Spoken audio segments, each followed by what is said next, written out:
Part 1 Discovery. Chapter 1 May 1984. I felt a tingle go down my spine. Am I sweating? If so, can I tell? Can he tell? His scent was getting stronger. It was a mix of leather and the fruity shampoo he used in his hair. Usually his fruity smell was the butt of my jokes whenever I was close to him. But this moment was different. He was closer now, much closer. He looked me dead in the eyes. Oh, with those gorgeous blue eyes. He brought his left arm to the small of my back and pulled me closer.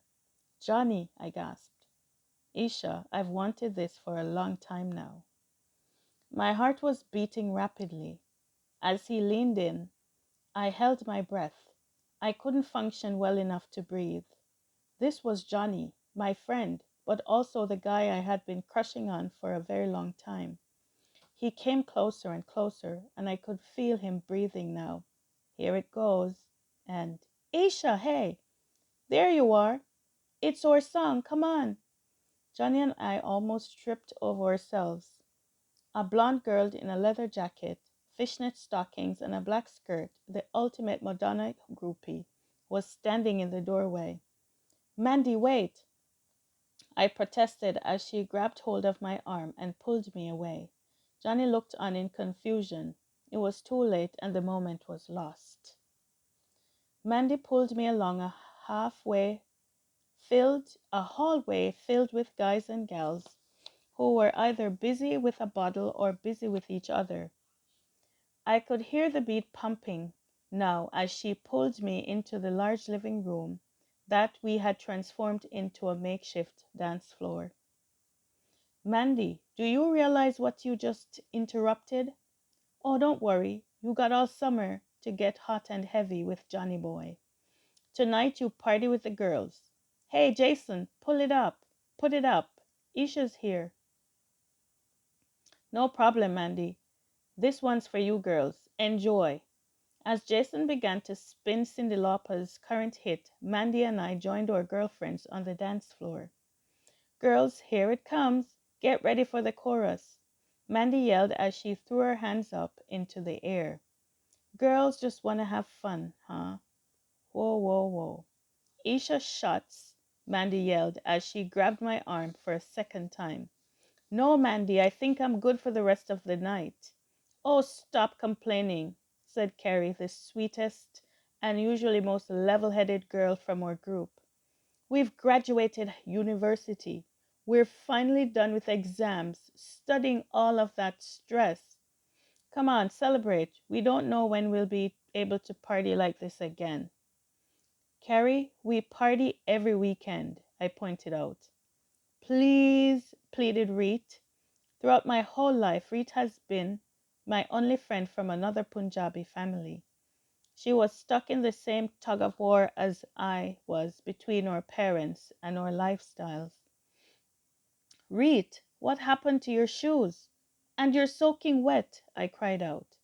Reet was standing on her tippy toes with her legs crossed at the ankles, as if she were hoping that no one would notice her bare feet. Her tank and skirt were drenched, and her hair was a tangled ball of wet curls. The three of us stared at Reet from head to toe before bursting into laughter. Honestly, Reet, what the hell did you do now? Mandy laughed. Nothing, really. Well, Chase was chasing me. Oh, Chase was chasing you, we teased in unison. Oh, stop it.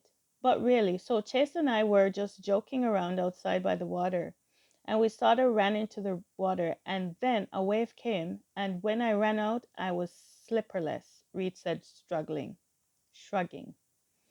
You sure you were only slipperless? Mandy said as we all continued to laugh. Reed's predicament didn't surprise us. She was known to get herself into tricky situations that were embarrassing for her but absolutely hilarious for us.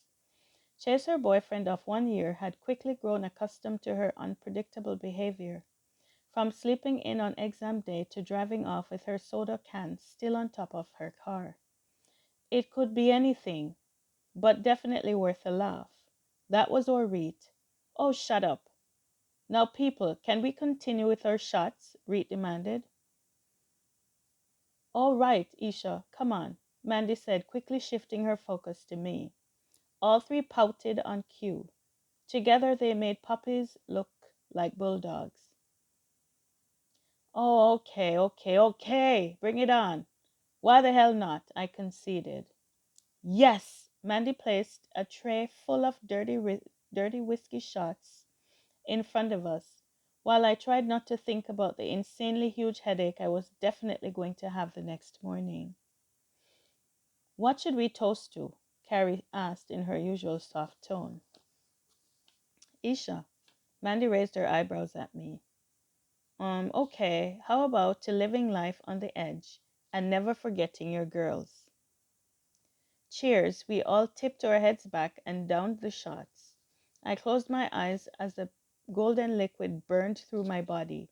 I basked in the immediate warmth it offered, something I couldn't find anywhere else. Okay, enough of this. Let's go party it up on the dance floor, ladies. Follow me, Mandy proclaimed as she led the way back there. It was quite crowded now. Everyone was making their way into the center of the room. We were hitting the 3 a.m. mark, which meant that everyone was pretty much drunk or high. School was done, summer was starting. A whole new path stood out before us. We were young and we wanted to party and let loose.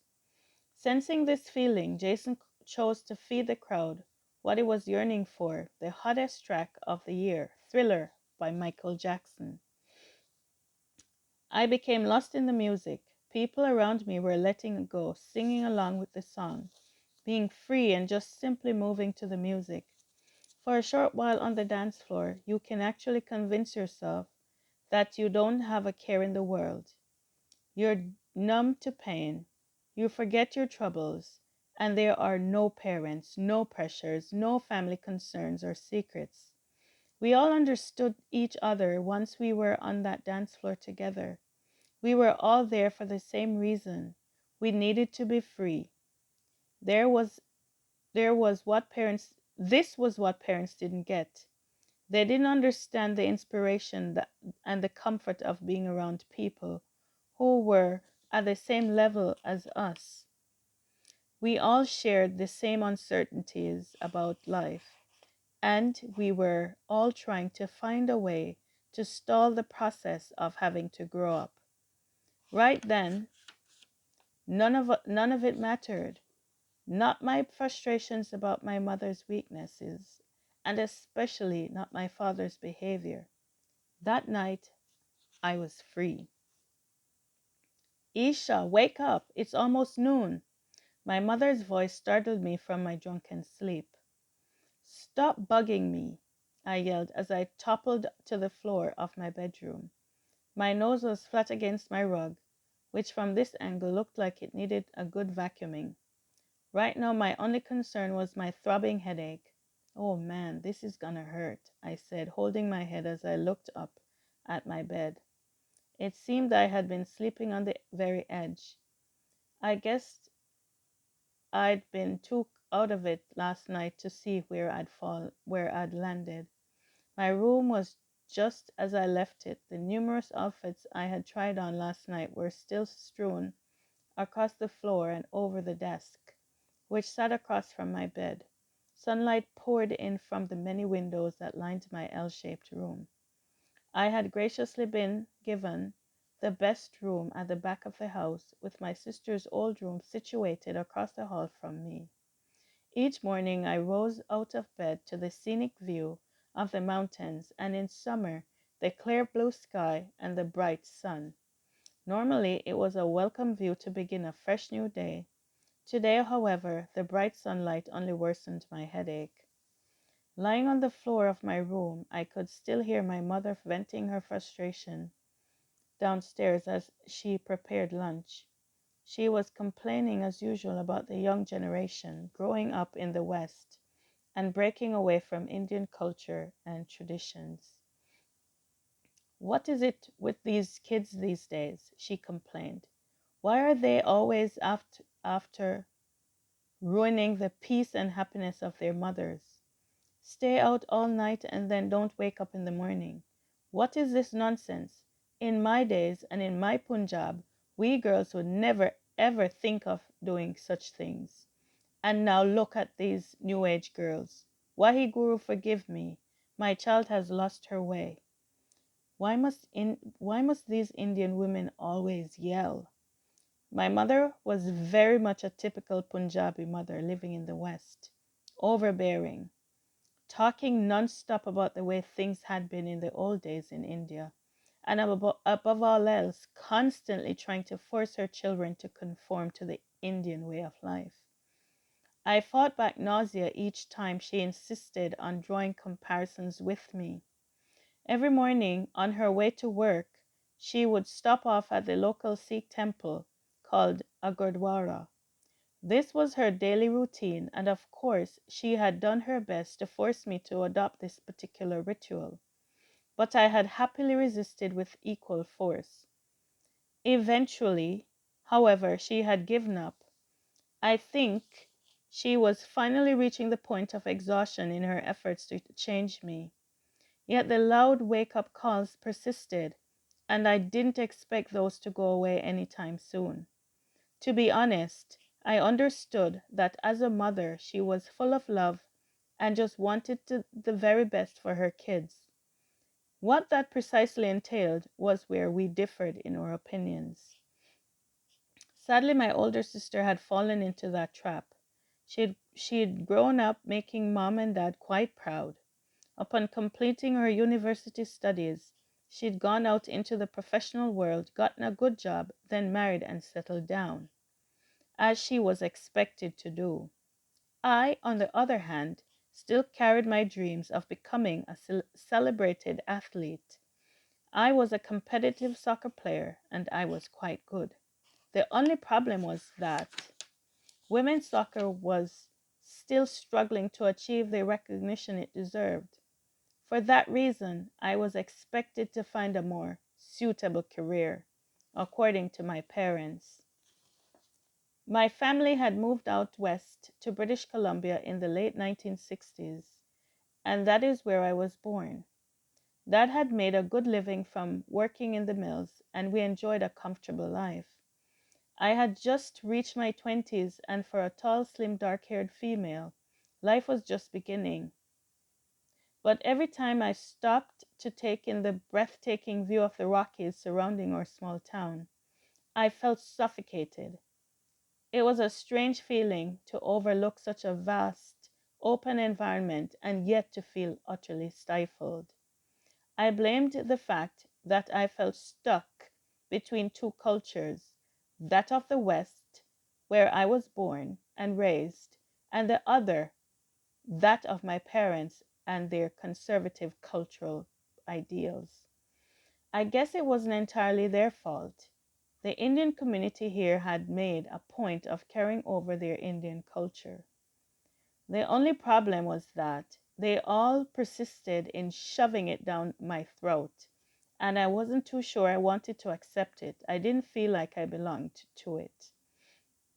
To my mother's dismay, I continued to resist their efforts to make me adopt their Sikh identity as well. I always wondered why it was such a big deal to them. After all, it was just another label, one among many, and unfortunately for my parents, it didn't fit too well in my life. And so every Saturday morning, after a night of partying, I was thrust back into reality with a loud mother who complained relentlessly about my behavior. Accepting my fate that morning, I finally pushed myself off the floor and stepped into the bathroom to freshen up. I examined my reflection in the mirror. I was happy with my looks, and compliments were never scarce, in fact, quite abundant. I was thankful to my parents for that much. I got my large light brown eyes from my mother and my striking jawline and smile from my father. Whenever I smiled, someone would tell me how much I resembled him. Oh, my dear, just like your father, mirror image. I would hear the group of Punjabi women exclaim whenever they managed to corner me at a family gathering. I must admit that being reminded of how much I resembled my father did not sit well with me anymore. Once upon a time, I would have been overjoyed to receive such a compliment. I would have been proud to carry on any attributes that remotely resembled the strong, dedicated father I knew. Things, however, were different now, and just as our relationship had changed, so too had my level of pride. At this moment, however, I wasn't too proud of myself either. As I lowered my gaze, I saw a bright reddish mark on my neck. Oh shit, a hickey. Shit, it can't be. Mom's gonna kill me. Before I could figure out how to cover the damn thing, my phone rang. I ran to answer it. It was Carrie. Carrie, thank God. Girl, I have a hickey. How do I get rid of it? I don't even remember getting one. Chill out, Isha, she laughed. It's not a hickey. Or at least I don't think it is, because I never saw you with anyone. It's probably a bruise. A bruise? From what? You honestly don't remember? Girlfriend, you decked Skanky Rachel. Then she lunged at you. What? Oh shit, I cried, trying to remember the details. You caught her with Johnny. Sorry about that. By the way, but I guess everyone was a tad overboard last night. It was a hell of a party. We gotta hand it to Tiffany. She may be an annoying little rich twit, but she can still throw some crazy parties. Yes, it was pretty insane, but Johnny, I'm sort of remembering it, but everything's still fuzzy. Maybe it'll get sorted out later.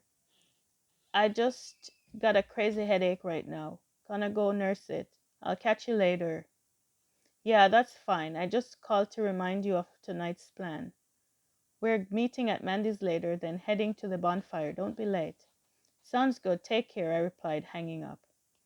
Damn that skanky Rachel. She really couldn't keep her hands off any guy.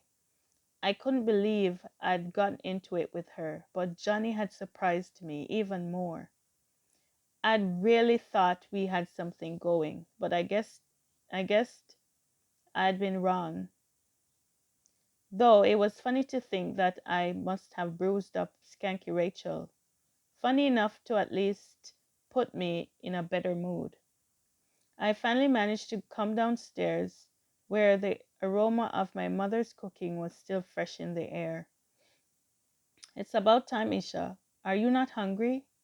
Famished, I replied, quickly loading up my plate with Mom's homemade yogurt and Indian parotas, which were really just fatter versions of roti jacked up with a lot of margarine. Nothing cured a hangover like my mother's parotas. Isha, my child, you must really not stay out so late at night, she began. She was warming up to lecture me again. I thought it best to stop her before she got too far. Mother, please. Let's not start this again, okay? I just graduated, so I went out to celebrate a little with friends. I did nothing wrong, so please don't grill me. Not today, I pleaded. Fine then, if not safeguarding your future, let's talk about something else, she said, sounding annoyed. Good. Glad to hear you say that. So tell me, what's on your mind, mother dearest? I asked between mouthfuls. You and your father. Oh, how I dreaded this topic, and my loud sigh reflected that. I would rather have listened to another lecture on partying too late. Mom, you know I have nothing more to say on that subject. But I do, Isha. He is your father, and today we are going to discuss it, she said, sounding very adamant. I opened my mouth to object, but she held up a hand and continued. He has worked hard his entire life so that he can give you a life without complaints. He deserves your respect, and I wish that you would show him some. But that's just it, Mom. I do have complaints against him. Many complaints. He isn't the man I grew up thinking he was. We've lived in ignorance. I've lived in ignorance. If I hadn't found that picture, I probably would have continued to live in ignorance. It's humiliating. He's humiliating. Isha, watch your language. He is your father. Like it or not, that is the truth. No, that is not the truth. I slammed my fist on the table as I stood up. The anger was rising within me.